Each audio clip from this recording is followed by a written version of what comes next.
Le chef républicain, qui doit prendre ses fonctions le 20 janvier, devient le premier criminel reconnu coupable à accéder à la présidence des États-Unis.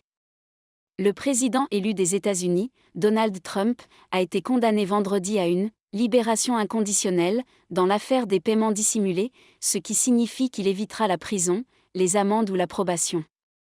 Trump a été reconnu coupable l'année dernière de falsification de documents commerciaux en lien avec un versement de $130 000 à l'actrice de films pour adultes Stormy Daniels.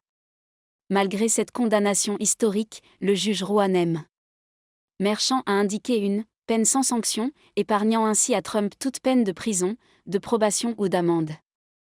Le chef républicain, sur le point d'entrer en fonction le 20 janvier, devient donc le premier président américain à assumer ses fonctions avec une condamnation criminelle. Les procureurs n'ont pas contesté la rare décision de libération inconditionnelle. Cette affaire, marquée par des tentatives répétées des avocats de Trump pour retarder le procès, se conclura donc sans répercussion immédiate. Les experts juridiques soulignent que, bien que Trump échappe aux sanctions pour le moment, cette condamnation pourrait avoir des conséquences politiques et nuire à sa réputation durant son mandat. Trump avait plaidé non coupable et a promis de faire appel du verdict.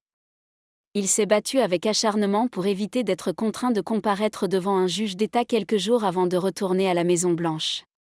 Mais la Cour suprême des États-Unis a rejeté jeudi sa tentative de dernière minute pour suspendre la condamnation.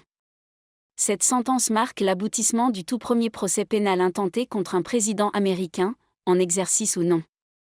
Trump devient ainsi le premier président à accéder à ses fonctions avec une condamnation pénale.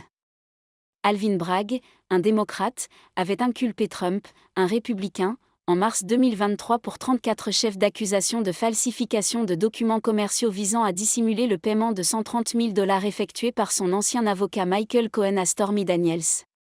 Cette dernière affirmait avoir eu une relation avec Trump, qui a toujours nié ces allégations.